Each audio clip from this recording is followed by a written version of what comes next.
Good morning, everyone. Welcome to the Ups and Downs podcast. Hey, Kiko.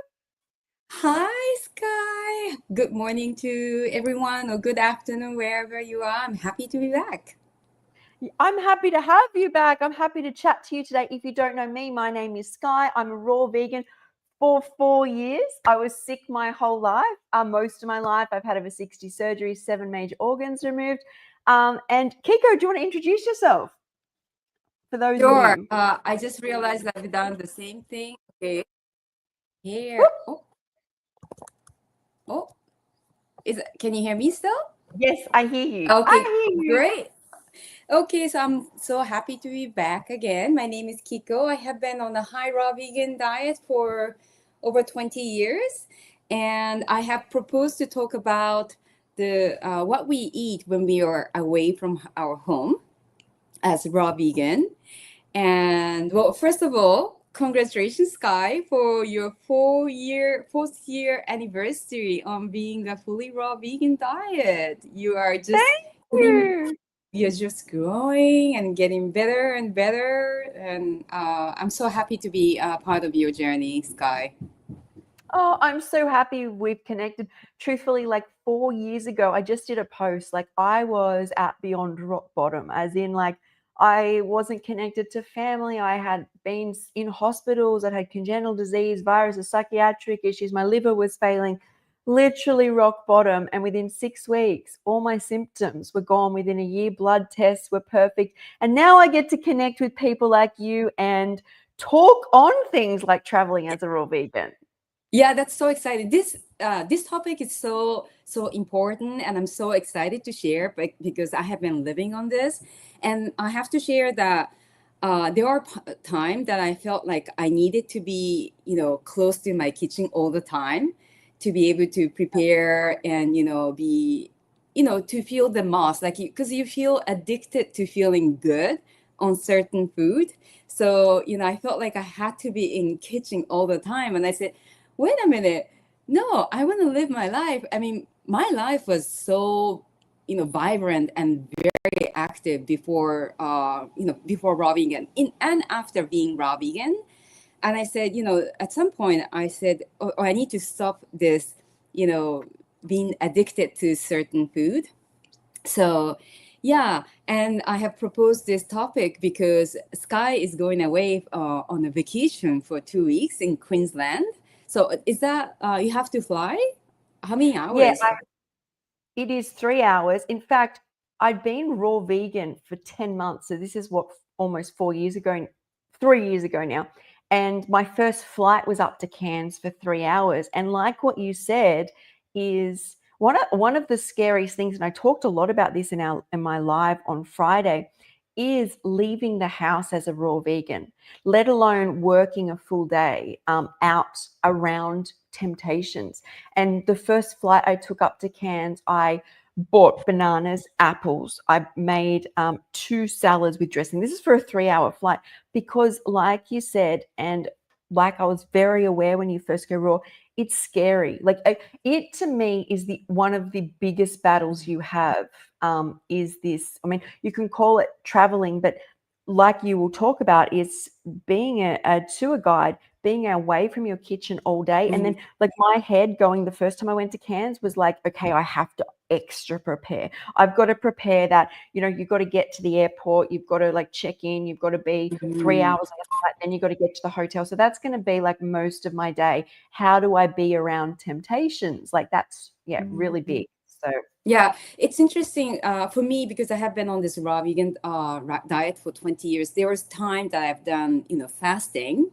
And although you have to be careful with this fasting protocols, it did give me power to be okay and thriving, just not eating anything, which is water.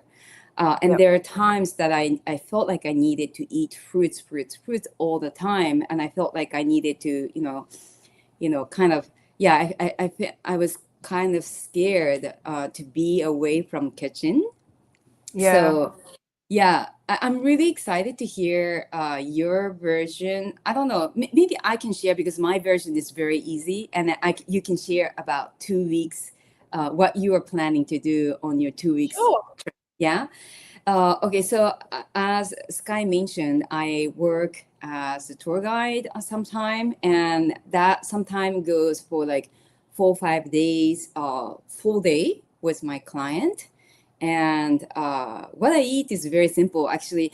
What the hand wrap by Lisa, that is my go-to meal because it lasts for a long period of time. So I can just make 4 or 5 wraps, and I can keep it in the fridge, and it will last very easily for 1 week. And what I put inside is always my walnut pate, which is in my Namado book, that which I published in my ebook. You can find it on from my website. And then I make also chia I think I named it chia cacao dream parfait in my book, and that keeps me, those two keeps me so full, and it's well balanced with omega-3 fatty acids, so I feel really nourished, and I feel balanced with the activity that's quite intense. So when I'm with clients, like we start from anywhere from 8 o'clock to 7 p.m., 8, sometime up to 9 p.m. And I have to be with my client, always. Like I have to have an undivided attention to my client. So the wrap is very easy. I don't.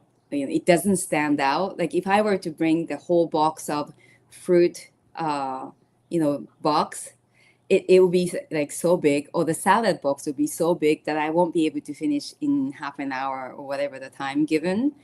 So yeah, that's what I do. And I actually posted what I eat in a day yesterday on my Instagram. So if someone is interested, you can go into the details of what I eat in a day. And that's pretty much what my go-to meals: cheer, cacao dream parfait, and Lisa hand wrap with my walnut pate inside, and lots of fruits that I can get on the road. That's very easy to do. Sure. And another important thing I have learned is that not to be apologetic about it, because in Yeah. the beginning I was thinking that, so with my work, I'm expected to be paid for my lunch. So usually they might, choose a very fancy restaurant, and they usually pay for my meal, but I don't find anything interesting for me, so I bring my own.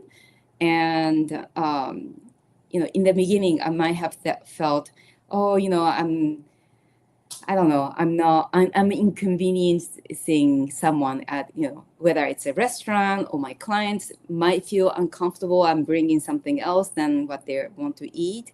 But, I said, this is my health. Like, no, it should be no one's problem but mine. So I have to be in charge of my health.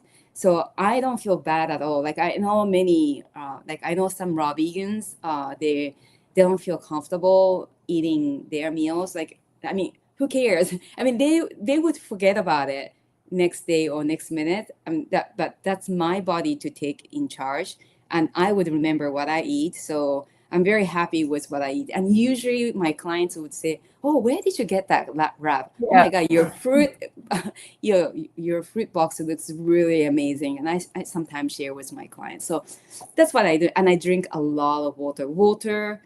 Hydration, I always bring a huge bottle of glass container. I squeeze a bit of lemon juice, and I drink it. I sip it during the day, especially in the morning. If I don't do that, I have a splitting headache. So I'm very conscious on that. And yeah, so yesterday I was out all day, and it was a bit of a stressful day out, family gathering. So yeah, that's what I did yesterday. So that's my story. I think what's really important here is that part of this journey is spiritual and self-love. So the gains you get and the things you are faced with and challenged are about your journey here on earth. And that is when you get to a situation where every single person around you and most people in your situation would pick eating at a restaurant. it's that choice where I love me. I will bring my own.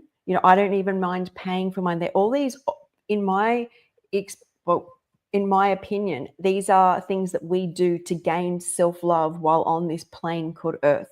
Like it gets really hard to distinguish between these when you're on a raw vegan journey, because it becomes so apparent that it's almost like to find myself, I need to be self-sufficient, forget about what I should do, forget about others. And it's not forgetting about them as much as it is you're loving them more, to look after yourself, to pick good for you so you can turn up for the rest of the week at your job or enjoy the holiday. Like I always used to think, if I don't eat this way, I can't even sit at a restaurant. If I don't eat this way, I can't be on the holiday with my family.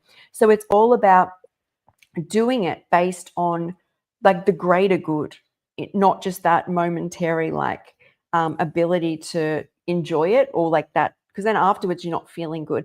Also with fasting, I do know raw vegans who fast. If you're new to this journey or struggling, don't fast, because the brain literally can't comprehend with not eating and being around all stimulating food and then trying to process that even if it could eat, it can't eat what's around it. It's like this way. It's one of the biggest things, actually the biggest thing I hear when I coach people or people who come off and on the raw vegan diet is, I went out without food. I went to an event and I thought I'd just fast. I went to an event with just apples. I went on a holiday, and it's like what, especially I think the first year and a half, 2 years, you have to guard yourself with foods you love, foods that make you feel good, and stay like in your lane. Now I could go to a restaurant and just have a water and lettuce, or like not even eat, and it wouldn't be the same. But I could not do that. I reckon I would have had an absolute meltdown at the table, or I just would have eaten something else. And I think that's what you have to remember. I love what you do. I actually did a lot of disability work when I first got well. And I was saying on day trips, I would get up at like 4 a.m. and make dressings. I'd pack my little, I call it an esky. A lot of people call it a cooler, with bananas, carrot sticks, celery, and extra dip. I think I was only eating avocados. There was no nuts and seeds at the time, but like extra avocados. This bag weighed, like I would carry an esky plus have a backpack on. By the end of the day, I'd gone through a lot of the food. But it's like that decision is, I can't even go to these outings or help people unless I eat this way. And the more you do it, the more your brain doesn't even register what other people are doing. And people around me are just used to it now, which would be different for you because you probably have different clients. Yeah, All the I time. I do remember your past, like where you when you used to work. I remember you have a box of kind of like a cooler, and then you have like Yeah. grapes inside, and like very simple thing. And I used to think, oh, that's very interesting, but it didn't seem like it was a lot. And I was thinking, like, how does she survive with this, not much food? Sure. I probably opened when I would had already just started eating. So it took a progression. Like when I first started going out, doing day outings, as I said, it was getting up at 4, making a dressing, packing a pre-made coleslaw, packing extra lettuce, packing veggie sticks, fruit. Now, a lot of people might say, oh, that's too much effort. How much effort is it to feel good every single day? How much Yeah. effort is it to find yourself? How much effort is to spend this time on this plane of reality now in self-love? It's no effort at all. Like this is, and the energy you get from the food, instead of like a lot of the food, it's like drug, right? Is you have it, you crash. So your brain, although you're at, for example, the zoo, you constantly think about the next hit, but when you free yourself and have a backpack of food, you just munch. You're like the animals. And that's an example. A day Wait, trip was to the so zoo. so you were munching while you were working, were you? Yes. Okay, yeah. Yes. So that's interesting. I think in Australia, this is a very acceptable culture that you can munch while you work, Yes. right? Because Very when I was much so. yeah, when I was my first job was in New York City, and we had a cubicle, like a generous size of cubicle. Each person had their own cube, so like a room, and we Yeah. had own phone, and like a munching was like everyone was munching, like Yep. carrots or apples or whatever, junk food, whatever. And it was like normal in the States. And when I came back to Japan, that was a norm. Here in Japan, people usually don't eat, uh, well, first of all, the apple, right? Like in the States, they would just eat it as it is. Yep. And here they would always peel the skin, and it has to be, well cut. So when they bring apples, it's nicely cut, nicely shaped in a little box, like a very tiny box. So they will just eat maybe one or two slices. So when they see me, bringing a big apple, and eating like that, and they always comment me like, they're shocked. They look at me like a wild animal. And I remember banana was like definitely my go-to because it's very easy. You just open, and it doesn't make sound when I eat. So I remember opening a banana, and I was eating as I was working. And Yep. in Japan, it's very rare to have a cubicle, so we have a shared long desk, so everyone Yep. can see what you're doing. And so when I started eating banana, I remember a lady sitting right in front of me. She started to laugh out loud. And I was thinking, what happened? And I think she saw me like a monkey. And she's eating a junk food, which is packaged in a plastic. God knows what's inside of that junk food. Yeah. And she was pregnant. And I am sorry if I sound judgmental. And I'm thinking this is a huge cultural shock to me. I mean, I'm Japanese, but I'm Yep. thinking you're a pregnant woman, you're eating a junk food, and you're laughing Judging out me. loud because I'm eating Yep. banana. Here in again, banana, people usually don't eat it like that in public. They might eat it like that at home. They would just put it in a nice container, eat it with fork. So that shocked many people. But at the end of the day, I don't care. It's my body. I feel good. I'm not disturbing anyone. So Yeah. What I remember so vividly about first doing this raw food thing in front of people is the right that people think they had to judge me while sitting there drinking wine and eating their fifth course of food. And are you going to eat all that salad? But you're not going to eat all that salad. How can you eat all that salad? What is in your salad? No way. You already had. And I'm like, what? Like, I'm not sitting here going, you're going to drink that wine. That's your fifth glass of wine. You're going to eat that food. And it's really triggering. Like, you're dealing with a lot. And this is why at the start, bringing your own food and abundance of it will be your protection. Many times I had to walk away or be in social situations for a minimum amount of time, especially because you'll be judged by the people who are supposed to love you the most, and you aren't judging them, and as you said, there's a pregnant woman and you're not there going, you're eating that and that could harm the baby, and she's like laughing at you, and it's really like, and plus when you're raw, you're not numb, you literally feel everything so yeah. loudly. And I just think, like, and I if you want more information or help on like how to order at restaurants, is on my website called Raw Skye, which is ROARSKYE.com. How I order at restaurants, how I pre-call, how I put things together on menus is on the website. I actually spoke a lot about it in the live on Friday. So go back and watch that if you want help there. But the biggest help you will be to yourself is know that you will be looking at people like, how on God's earth are you judging me from eating carrot? And you're sitting there talking about health problems, eating foods which do not serve you.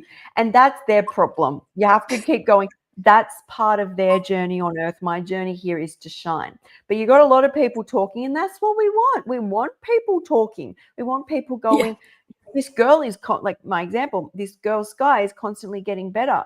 And I'm sitting here judging her eating salads. Like, there must be something to that, or fruit, or whatever it is. But I just think at the start is, do not plan to leave your house. The amount of people I coach who are like, I was doing really well and then I went to some event and I thought I'd fast, or I thought I'd just have juice. No, no, that's that period of time. You really got Yeah. to.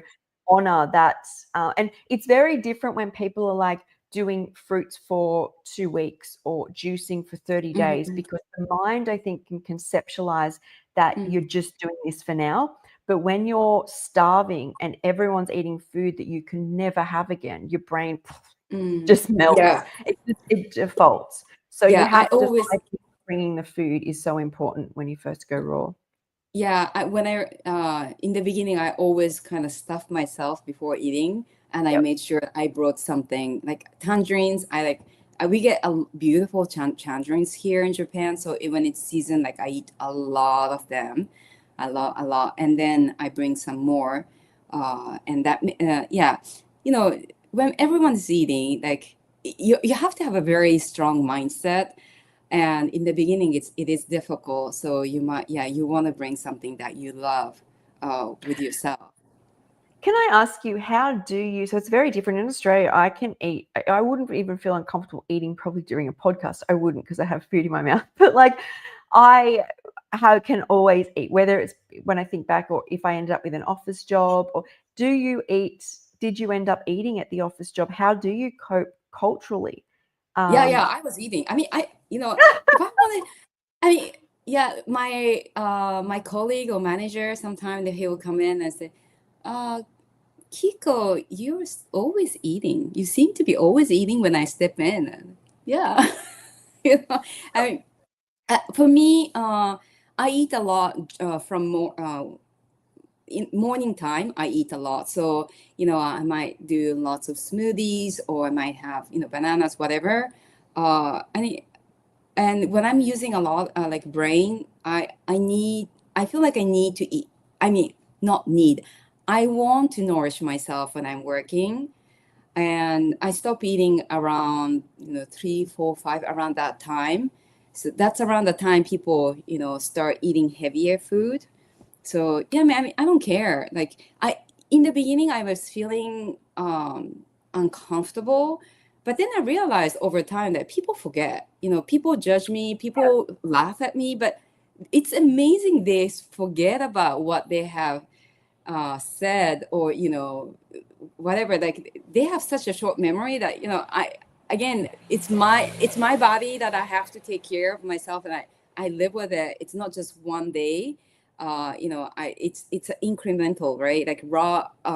Skye has been raw vegan for the last 4 years, and you are like a true sunshine now, and it didn't happen in just one day. It's that's right. incremental.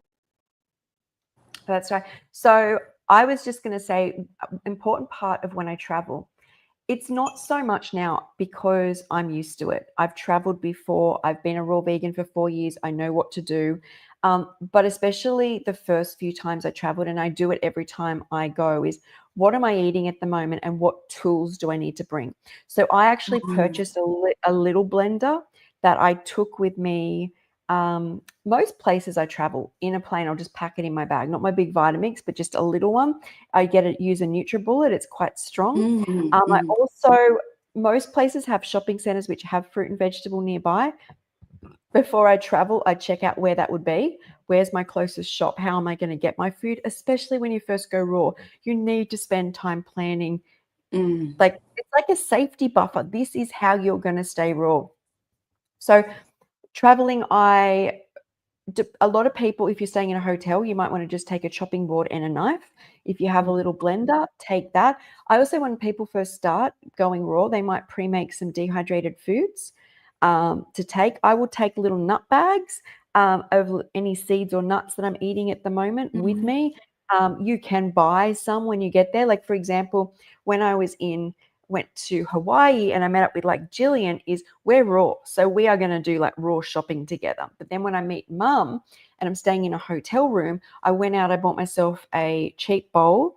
I think I already got the hotel restaurant to bring me up a chopping board and a knife for the week.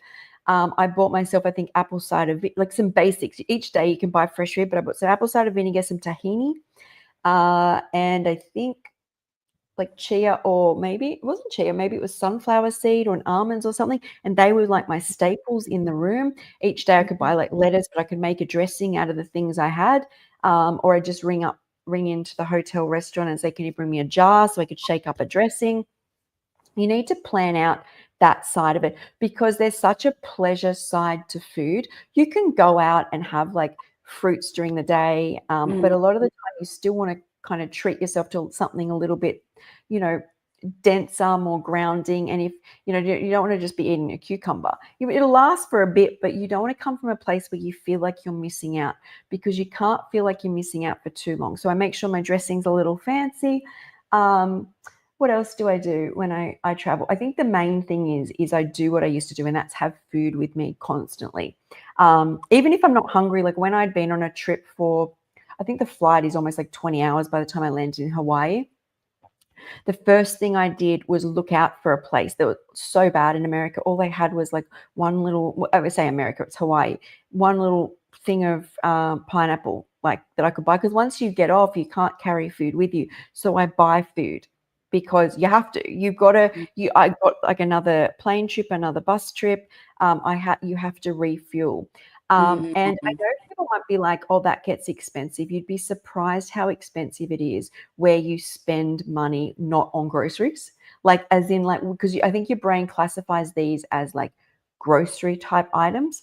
But the amount of money I know people spend on going out to restaurants, alcohol, their coffees, their snacks at work. We are literally what we buy each week or spend on food is all we get. There's no hobby foods. Or like someone goes to the movies and they'll drop $50 on 2 popcorns, 2 Cokes, and 2 ice creams, and they don't count that in as like when we go and Right. drop $7 on pineapple and a bag of spinach and take it to the movies. It's still not as expensive. Plus, I don't have to pay for private health insurance here in Australia anymore. I'm hardly at a doctor. I'm hardly needing healthcare. Like nothing like I used to. So these are all things you need to input into your brain when you're making decisions on your holiday. And I just wanted to, there's a couple questions, but is this the question here? How do you deal with visiting family when they want to feed you? It's got nothing to do with them. They might want to go to Mars. They might want to go to Hawaii. They want. Who cares? You're not on this earth to make another person feel good. The first thing you have to do is like the oxygen mask on a plane. You don't put it on a kid. You've got to put the oxygen on yourself first before you can even put it on a child. You got to walk before you can run. If you can't handle being around other people and what they do and say, you haven't found enough self-love to be in their space yet. So you say no. And people might be like, I can't not be around family. Give yourself 6 months. Imagine you looked after yourself, just yourself, for 6 months. And then the next 30 years, you were around family with so much love. So you're coming to a family broken and sick for the next 40 years because you keep saying yes, or you cut people off, or you limit time around these people because you feel triggered. It's about you. It's not about them. Until you're strong enough. But then the benefit is you get them from a place of love and they get you from a place of love for the rest of your life. We don't think like that. We think about life in terms of hits, like, I feel good because this person feels good. You have to learn to feel good because you've eaten raw food for the last 3 weeks, and today you're not giving up. Today is the day you've bought your dips and veggies, you bought a salad dressing. This is the other thing. Never rely solely on restaurants or people to show up for you. So someone might say, I'll make you a raw food dish, and you get there and it's smothered in things you can't eat. You thank them and you say, if you can't eat it, you can't eat it, and you have your bag of food. Always have your bag of food. And my other tip when you go to restaurants is never ask for no dressing, ask for the dressing on the side. Chefs have this way of, and I said this on Fridays, I say I'm high allergy. With MCAS, I am high allergy. But when I say I'm raw vegan, man, I never get anything I ask for. When I say I'm high allergy, their eyes light up. Oh, okay. We have to have people check this dish. What can you have? This person's special. So you say that.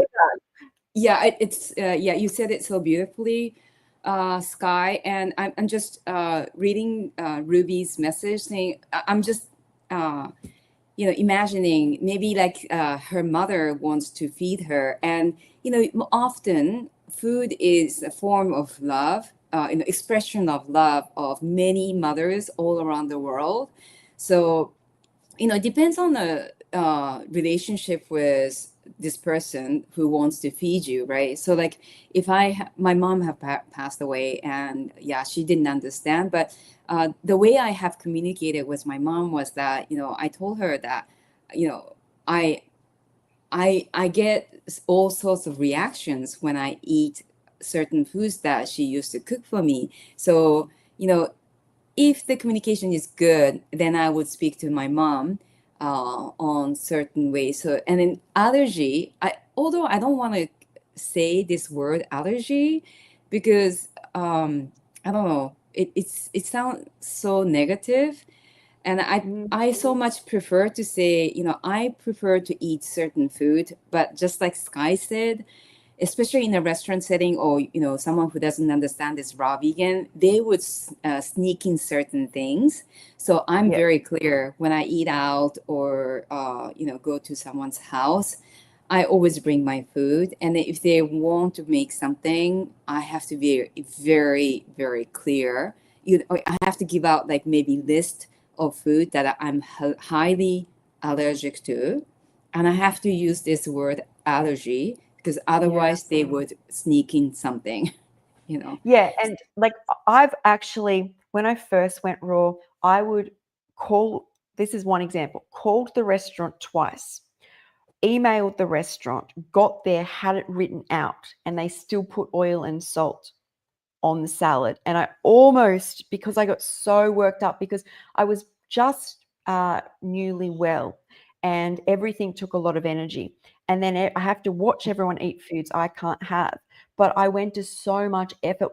I actually spoke to the owner of this restaurant for like half an hour, and they're like, yes, my son is gluten intolerant. Went on this and got there, and they still did it. And it's not that they wanted to do it to me, it's the habits that the restaurant and the Mm, kitchen has to salt and oil the salads before they go out. So I have to think, well, the thing is, once you say you're high allergy, which most people are, and is why we don't eat the food that we do, we're all pretty much allergic to those types of foods, is once you say that, it has to be double checked before it leaves the kitchen. When they get to your meal, they're on high alert as to what not to do. mm, And so that's why I found saying I'm high allergy is like a saving grace. But still, I always say dressing on the side, because they are so used to always giving dressings and throwing it on, they forget, and then you eat it and you don't feel great, and you feel like they've done that to you. And I just have learned is no matter where I go, parties, people might say, I've catered for you, there's going to be fruit and salad there, I will still bring my goodie bag. yeah, Never think that anything on this journey is anything but you. You're now so self-sufficient that anything extra is just you come from gratitude. Thank you for the banana tray, or thank you for making me a salad. I remember the first Christmas my sister made me like tomato, avocado, and basil. Like, it's nice. I was always grateful when someone thinks of me. These little mm, like sandwich things. But I will bring my food. I don't. You now are finding that self-love. yeah, So, and yeah. I hope, yeah, yeah. So we hope that Ruby, we were able to answer your question. But I think backup is so important, that so that you don't get upset, or yeah, to upset of them, and upset of yourself not being prepared. And this, because this happens everywhere. The last time I went to restaurant, I made it very clear I just want salad and dressing. I don't want dressing. I'll bring my own. And then I said it has to be everything raw. They ended up adding like steamed broccoli and other yeah. steamed stuff. Like it's not a big deal, but it's like, I mean, I didn't myself tell you many times that, and I don't want to be upset about it. I want to be prepared. So Yeah. yeah. Yes. Another trick at restaurants to be safe, especially when I was eating very, very like high fruits, very little salad. Sorry, yeah, very little salad. But when I'd go out, I didn't want pickled food dropped on my meals, some roasted almonds. I Mm, would ask them to um, lettuce, tomato, avocado. That's it. And they go, that's it. That's it. Nothing else on the plate. I'm high allergy. Because the more you put on, the more complicated it can get. right. At the start, when I did spend a lot of time like going when I was knew I was going somewhere, going through menus and being like, okay, they've got coriander, they've got almonds, they've got broccoli. Can you put that on your garden salad? I'm bringing a dressing. And if they got it, you're there. This is the thing, is it can definitely help you feel more satiated, but there is a risk that they won't get that right. But I noticed that around here, the more I do it, and I'm connected on social media too to these places, so they're very aware of like what I eat because they follow me and I follow them. So I'm lucky, and you do get to build that rapport. Don't think that this is forever. You know, it's like being a child who's new at school. Is everything seems overwhelming, including the clothes. They're big and new, kind of exciting but overwhelming. And then by the time you're in year 12, you've literally nailed it. You know all the teachers, you know what to do. That's like this. It's like anything, right? When you learn to drive a car, it's scary, it's overwhelming. Now I get in and I don't think about it.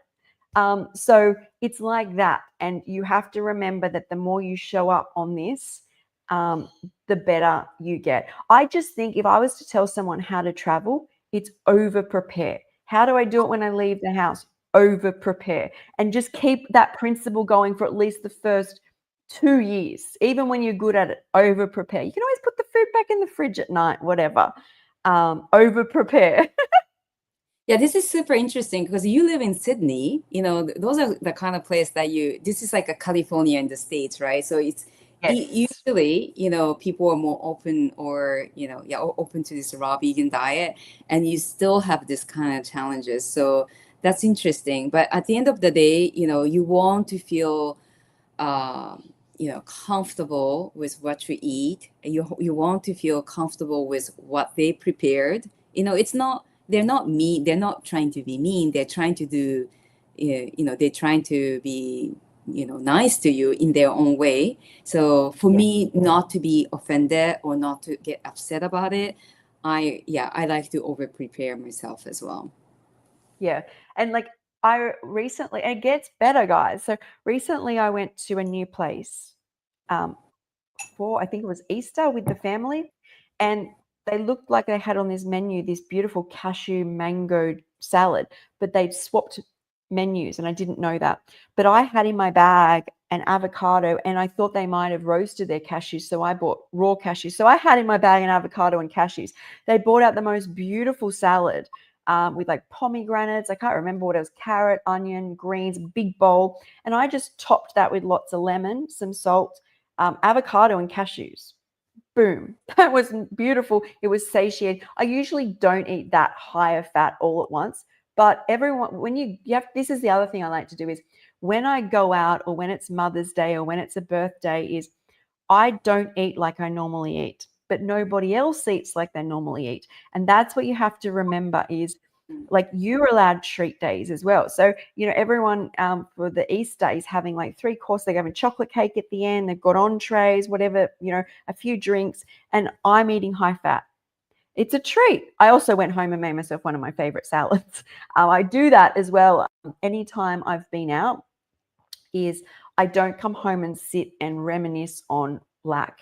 I didn't get this, they get this. Can I do this again? Don't want to do this again. I come home and make my favorite salad. I light a candle. I'll have a warm shower, put my favorite pajamas on. I self care. We've learned that love is like holidays and drinking and overeating and like toxic things. And now I'll eat like maybe a denser fat salad and come home.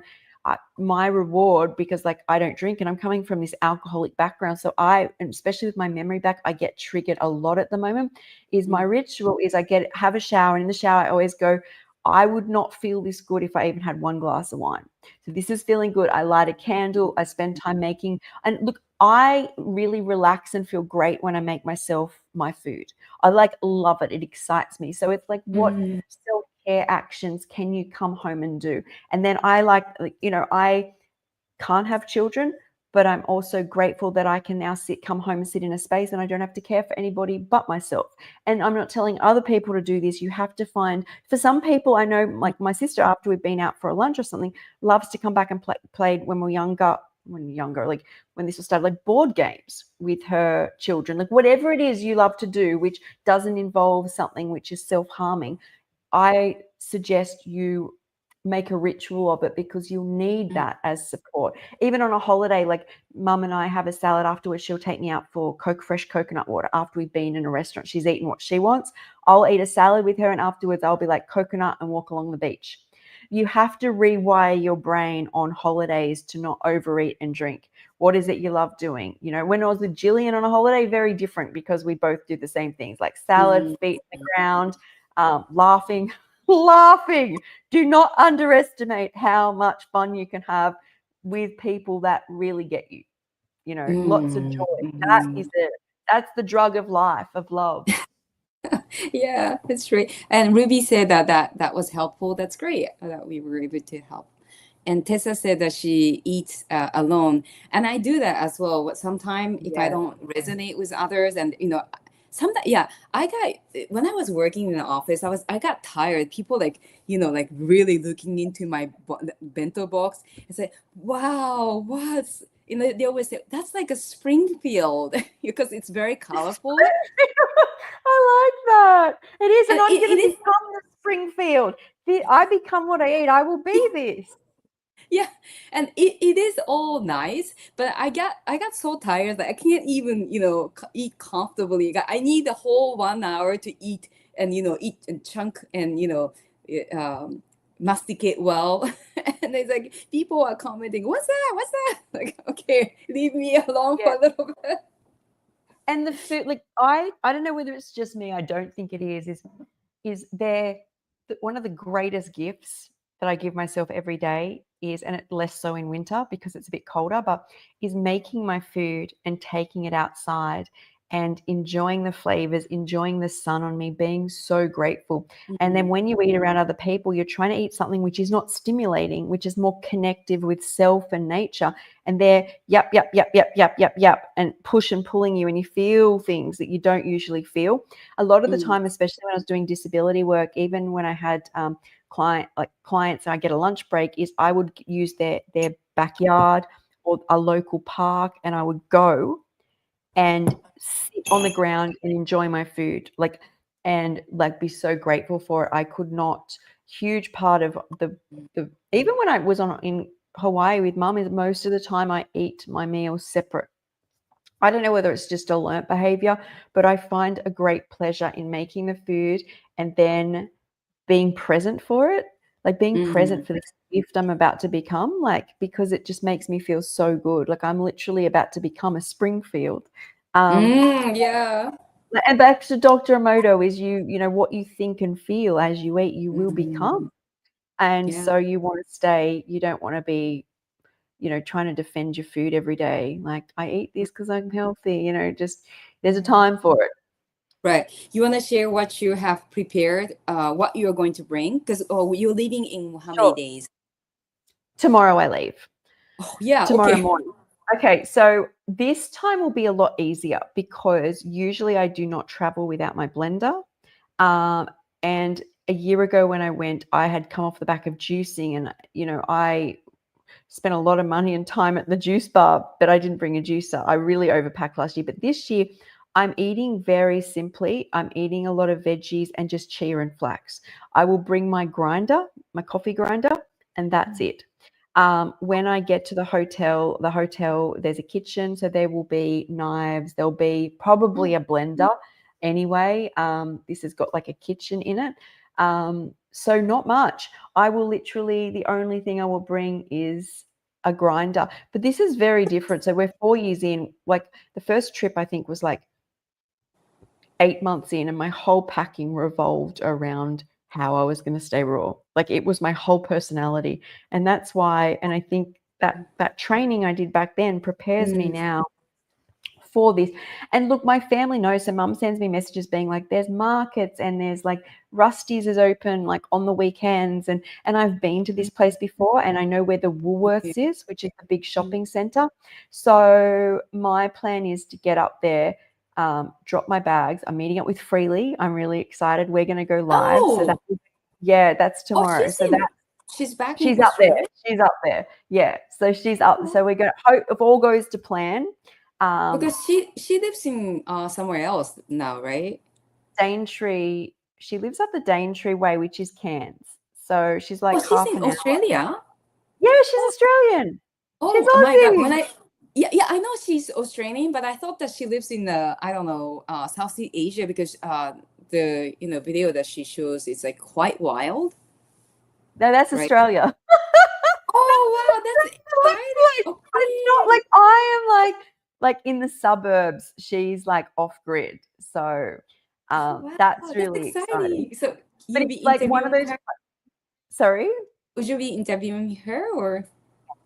Yeah, but yes, I will be interviewing her. But I don't know how, like we're gonna, because the live will be together, I'm not sure what it'll be like, but that's the plan. If all goes to Oh, plan, she said that we'll that's do the live exciting. tomorrow. So yeah, so that's exciting. But I already know up there is like made for people who I say raw, but there wouldn't be a lot of raw vegans. I'm assuming there are raw vegans, but like there's Rusty's Market, which is amazing up there. There's little juice bars. Everything in Australia is quite healthy. It's not hard to find, especially up that way.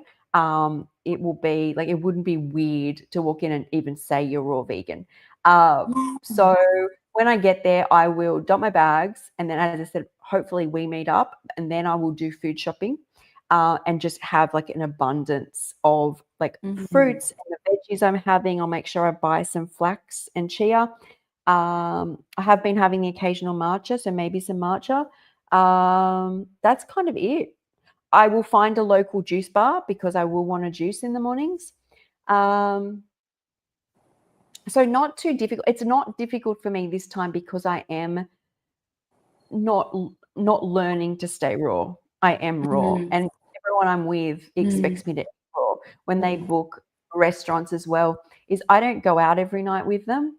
Sometimes I stay back, especially with my nieces. They'll be up there from the second week, so I will stay back and they'll eat at home, and I might just do my thing. So you do different things. You don't have to be at restaurants, breakfast, lunch, and dinner because everybody Mhm. else is. You can go for a walk. You can take a tour. You can rearrange. But yes, technically, all I'm bringing is um, the coffee grinder. I will say it used to also be very difficult, but because before I got in a high amount of omega-3s, I was allergic to everything still. So I'd have to bring my sheets. I may still bring a pillow cover because that's a Yeah. good one. Your face is on it. I bring my Mhm. sheets. I bring my towel. I would have to bring everything like laundry detergent, which I still bring Mhm. because I want it washed in natural stuff. So they're things I bring as well. I used to a lot of the time bring a knife. You can't do that overseas. Um, How so, many how many people are you traveling with? So so your mom, your yeah, sister. my mum and dad will have like a hotel room. I have a hotel room, and then that's for a week. And then my nieces and sister and brother-in-law will come up, and then it'll be woohoo, party time. But I do. There is people I know up in Cairns as well that I'll meet up with. Okay, cool. So this So is like Skye's up there. Skye, who does the raw oh vegan yeah. party, she's traveling up through there at the moment. And some other Oh, people have mentioned they live up that way. So, so yeah. you're meeting another Skye? Yeah, Skye from the Yeah, parties? yeah. So you're meeting Freely and Skye when Yes, you at this travel. stage, there's a couple other people have reached out as well. So it'll be like fun. I'm still going to do lives. I haven't booked this week's, like usually I pre-schedule all my lives for the week, but because of the way this will go, I'm just going to be jumping on when something like comes up.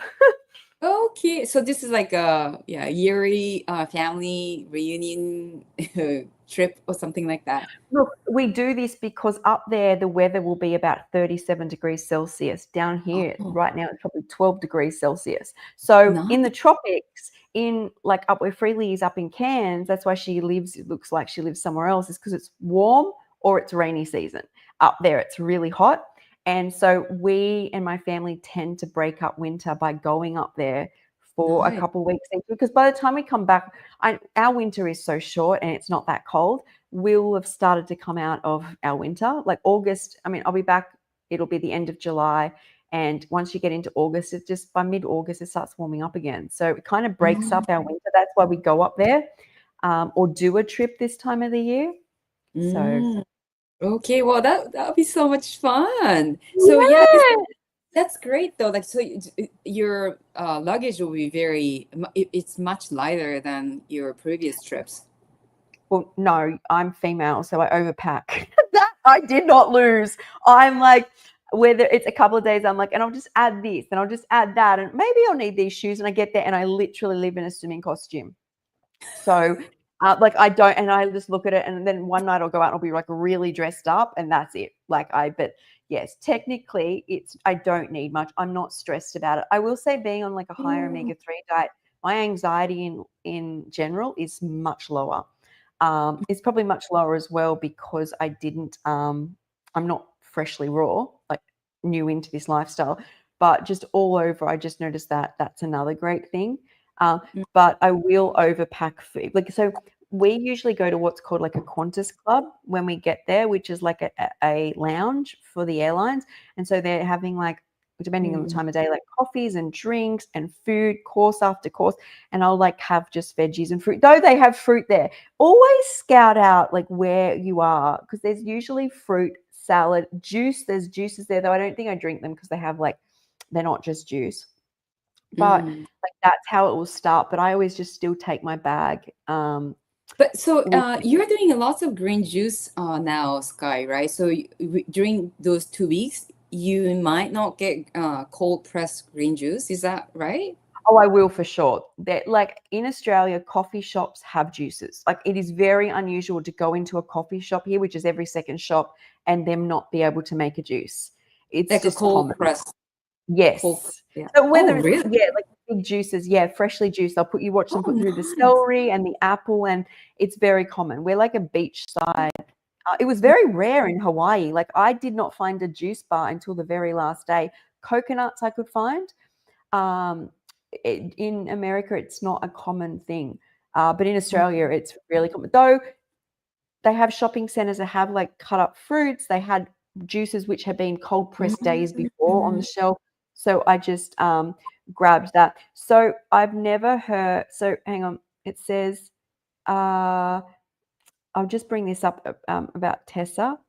Mhm. So I let people know I have severe allergies. It's easier than explaining my raw food lifestyle and Mhm. opening to negative comments. It's like if you want to feel protected, and there are many people, so I watch people who don't eat raw foods who have high allergy mast cell activation, who can only eat things like formula or 5 food groups. Um, and they live that life. So they're even in situations where I don't think they can eat at restaurants, but it's very common these days to just be high allergy. And they say, what is it? And I say, mast cell Mhm. activation syndrome. It changes, but at this point in time, you can serve me avocado, tomato, and lettuce. And then because I'm high allergy, usually then they're more inclined to say that's fine that you add your dressing or you add your sprinkle of Mhm. seeds or whatever it is, because they're dealing with high allergy. It's not that it's more an understanding thing. Is people have heard of this before, and so Mhm. they can accommodate you. When you say you're raw vegan, they just don't know what that is, so they just start flinging things on your plate they think are raw, which half of it was never raw. So Yeah. But that's amazing. That's so interesting, though, the difference of different parts of the world. Because yeah, you live in Sydney, and even in Queensland, it's very easy to. I mean, it seems like everywhere in Australia, you can get the juice, like fresh juice, easily.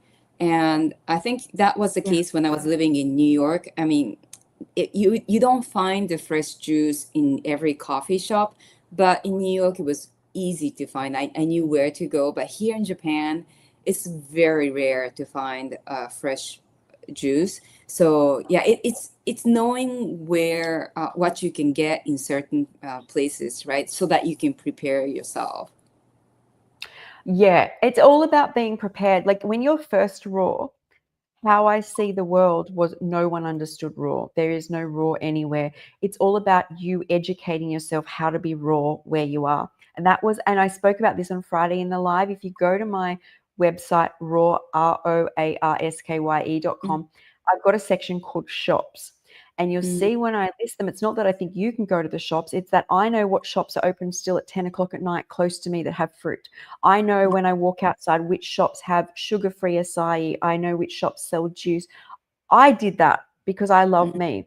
And if as long as you sit in a space of nothing has raw, I can't do this, you're not educating yourself. I learned when I healed myself, don't spend your time behind a computer thinking you'll learn how to be a raw vegan. Start right now at the best level you can of including the foods at the level you want. The doing is what will get you places. The thinking about it, the studying, the buying another book, the I will start it in 2 weeks doesn't work. Yeah. It's Yeah. that the hard work you apply every day. And I'm not saying you have to be fully raw, but doing better than the day before will get you further than thinking you can study yourself into anything. It's like anything. Yeah. A brilliant, I don't know, engineer or something is going to be someone who's like in their 50s, right? It's not someone straight out of university. It's the applying yourself every Yeah. The single first, day. yeah, I think the first step is the most difficult step usually. And then once you have that first step, move, then the second Yeah. step is easier. And then after that, you just kind of, on the rhythm, you're dancing. Well, and also if you take a few steps back, you know the way forward. So you get to climb those rungs again. And that's why it's like, if I can suggest anything, and that's why I built the Raw website back then, the way it is it's a lifestyle, there's recipes there. It's how do you order restaurants, where are the closest shops at what times and what price levels and how much is organic. And, I talk about Woolworths having pre-made spiralized zucchini and pre-made coleslaw mix and pre-made salad mixes. When you first go raw, you want that. Even if people are like, that's not raw, don't worry. You are new to raw. How do I do this every day? And now I have the tools. So if I happen to ever go all the way back, I know, or I'm really busy, I know that this shopping center has pre-made stuff. It has things which help me just make part of the meal. The other part's done while I'm learning. These and the doing, and when you go to shopping, the worst thing you can do is go, oh, next week I'll start. I need to study more. Just do what you can. I promise you it gets you. I tried my whole life to do things like by studying or learning, and I realized that instead, and I couldn't really learn at the start or read, which benefited me a lot, but it can become like one of those things where the brain continually puts things off because you've trained it that way. So the hard part is getting you doing the steps. Yeah, and then gradual steps, do Yes. what you can do every day is so powerful. Some people can go cold turkey, but they have a tendency of going, a whole different spectrum. And then, they're going back and forth, fasting and then eating junk food. And then, oh yeah, I can clean it again. And then, it's like I've seen this yo-yo so many times in raw vegan community everywhere. It's not just in Japan or in America. I lived in Costa Rica, and everywhere they seem to have, they become so popular. Oh, I've done 180, I don't know, like 6 months juice fast. And then I see them, going through this junk food and heavy meals that they're so addicted to.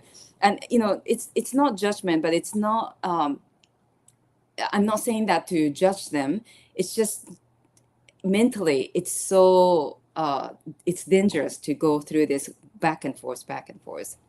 So I will tell you something. It's easier to do watermelon for 6 months than it is for a human brain to comprehend how it will do a raw vegan every single day for 40 years, for 60 years, for 70 years, if however long you're left on this planet.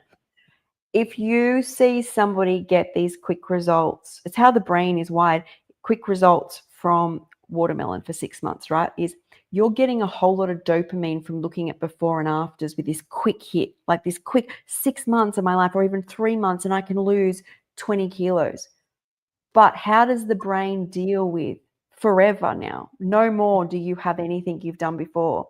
So I think it is harder to chip away every single day at your forever lifestyle than it is to be like, okay, I'm going to juice for 30 days and get my life. Well, you already got dopamine. It's overwhelming to go, okay, I'm just going to start, and you got to chip away, but you got to keep moving forward. When you go a few steps back, you're like, I already know the way forward. And the more you do it, the more you get somewhere. But in that, you're not getting any dopamine from it because it's unknown, it's unpredictable. You've got to believe in yourself, and in self-belief comes like that strength and that confidence. But there's no quick hit dopamine. There's no before and afters of your future life. You have to believe that what you're doing feels good for you. It's why I don't want people to go raw, because I'm like, you have to go raw. Your life's over if you don't go raw, because they're doing it because I've said it, because I've scared them into it, because they want to people please. I want people to hear stories and be inspired, and in their own mind, look at their own life and what they want to do. It's like the creation of life that should come from each person. And that to me is the chipping away at yourself every day. It's not thinking you do this to get this. That has to go. Yeah. And are you planning to have dine with your family? You have like a reservation already set in Queensland? So they will go out most nights, every night, pretty much for dinner, and I find it just too much to do that every night, because it is a lot of energy to sit in a space where I can't just order and relax. So usually I'll go out when I feel like it. Most places have salads. I'll order 1 to 2, and I'm there because I love them and I want the experience. I'm not there for the food like they are. But also my nieces leave by like halfway through because they have kid meals. And then, so I'm in the it's like, but everyone has this, not when they always go away with family, but most family like occasions have a kids table. Just resonate with them. They leave and they go swimming. I leave and I go swimming. I don't sit and drink and continue to eat. And I leave and I feel better. I like, it was amazing to go raw vegan and leave every event feeling you'd bettered yourself. Like I literally went here and I had lemon water, salad and fruit. I've bettered myself today. I went out, not like, oh, I've got to, go home and I need something to like sober up and I've got to put myself to bed. I haven't self-destructed. And there's a value in that. And you have to keep telling yourself that. Yeah, and another important thing you mentioned, Sky, is that when you feel like you want to leave, just like kids, like they sit and eat whatever they want, and then if they want to go play in the swimming pool, they would go, and that's not being selfish, I think, because I have being Japanese, they're women, you're expected to behave in certain ways, and you're expected to please others first, and that does not work, and then I become passive aggressive when I do that. So I make sure that I enjoy, and I feel like if I don't feel comfortable or I'm bored and I want to do something else, I just excuse myself, explain, and I say, listen, I need to go, or whatever. Like I don't want to make myself suffer just because everyone is they might be eating something else that you don't enjoy eating. So you just allow yourself to leave when you feel like. That's right. That's right. So Tessa said, wait, I thought it was sunny all year round in Australia. I think people think that, but we have winter. So I wake up, it's like 6 degrees, 7 degrees when I like go walking or up to Pilates. Then during the day, it'll get up to like anywhere from 12 to 16, 17 in our winter. Not up where Freely is up the top of Australia. It's hot all year round, and then I get rainy season. We here and in Victoria and in Tasmania, and I think South Australia, I'm not sure about Western Australia, we have just normal, like seasonal. And John said, does it help with benzo withdrawal? So any withdrawal from drugs, and especially psychiatric, it will you'll benefit from being hydrated. The more hydrated you are, the more the body will just detoxify itself, and you will not feel the symptoms, because there's symptoms that are bothersome. But when it comes to any medications, I do recommend, I still recommend doing it with a doctor. I've come off copious amounts of psychiatric medications, and there's not any nice way to say they're nice. Benzos are not the worst. They might think they're the most addictive, but even psychiatrists say the worst incidents come from a few others. But hydrate slowly, do it slowly. And I'm not a doctor, but I would say, yeah, you just learn and you care for yourself by not shocking yourself. For I just wanted hydrating, to ask, yeah, sorry. for the hydration, for me, it works that I add lemon water, or like, that electrolyte is so important for me. So, and I always add water. I always add citrus fruits inside, and I sip. Like, I don't gulp all at once. That's why I need to have a glass of water when I talk. Yeah. Yeah. Sorry, I didn't even say. So I find things like watermelon juice or green juice or coconut water, Mm, water, of course, but like fresher raw foods are going to be more hydrating on the mm, system to help like support that. But it supports anything that you're going through doing the hydration. mm. Um, so I just wanted to ask before we go, how do you cope culturally?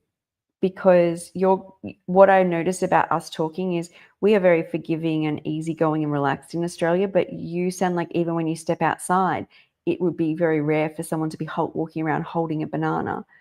So when it comes to like traveling around Japan, how do you cope culturally?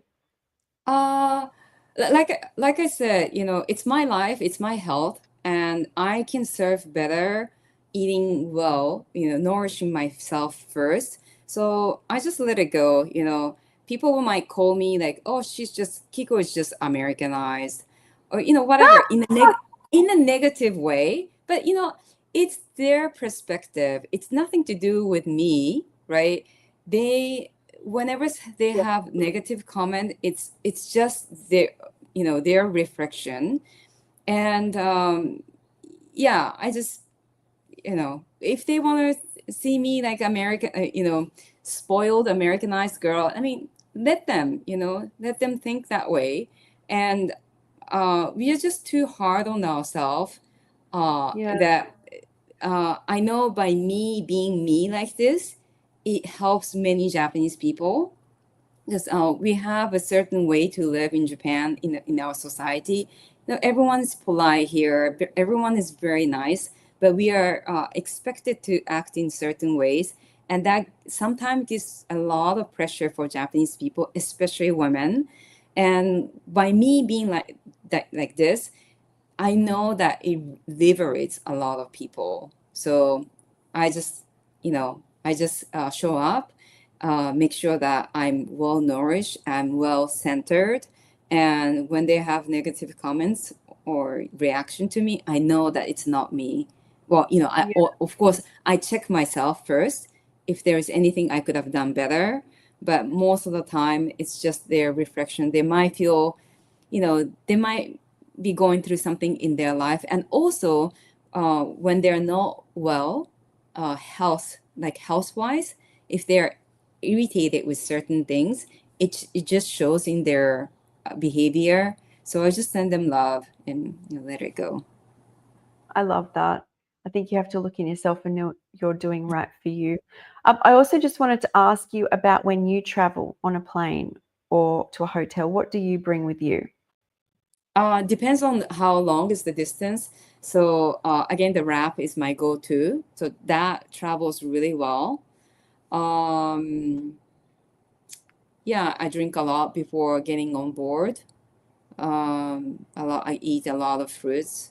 It doesn't change. What I share on my Instagram is what I eat, especially when I'm on a longer. So omega-3 fatty acids. If I were to go on a long trip, I'll just bring soaked walnuts, dehydrated, well dehydrated, so it lasts well.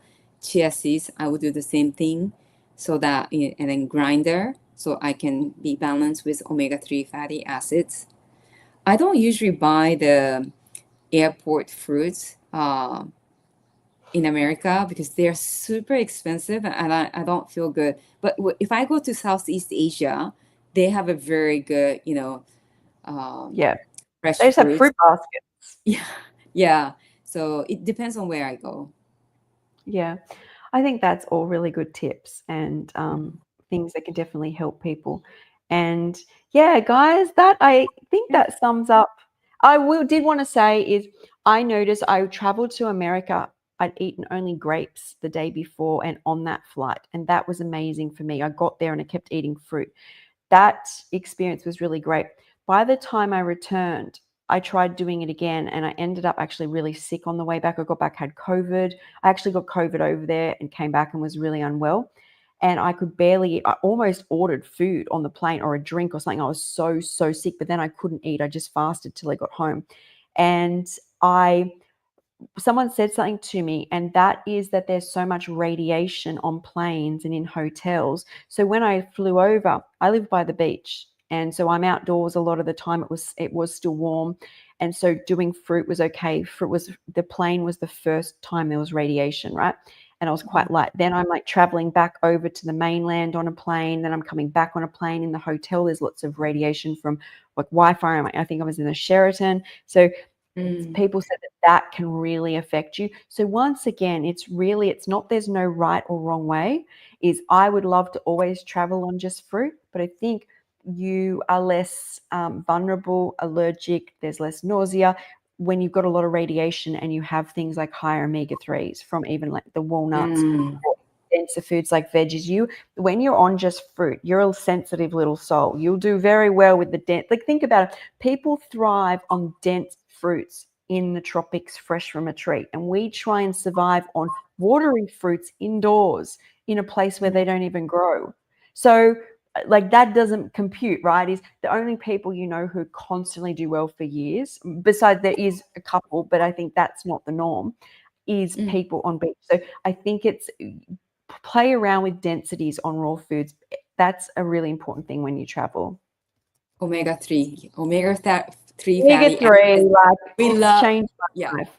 We love that for sure. We do. If all goes wrong, go back to omega-3s and start again.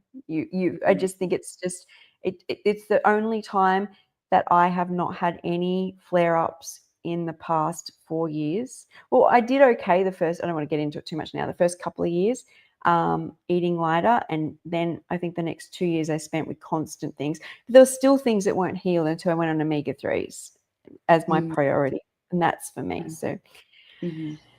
All right, guys. Well, we'll be doing this from Queensland next week. Oh, So yes. we'll have to think of a topic. I'm so excited to, follow what you'll be doing in Queensland. It looks like you have a full vacation. Yeah. Yes. I just saw the Apple, message. I like that. They are. If all Home goes base, wrong, yes. it is. Start there and try again. And just look. I just want to say I did a big live on YouTube about it. If I let go, because I start going on pumpkin seeds or walnuts, and I'm fine now. Just avocado. Within 4 days, I have a full-blown mast cell activation attack, like a full-blown. And then I go back, and there's other symptoms which are just constantly healing, which I was just putting up with since getting the omega-3. So omega-3s. Yes, anyway, I diverged there. But yes, I'll be in Queensland and we'll do something fun. Oh, I can't wait. Thanks so much, everyone, for your comments and questions. That's wonderful. Love to hear you guys. Yeah. All right. Bye, everyone. See you soon. Bye. See you soon. See you next week.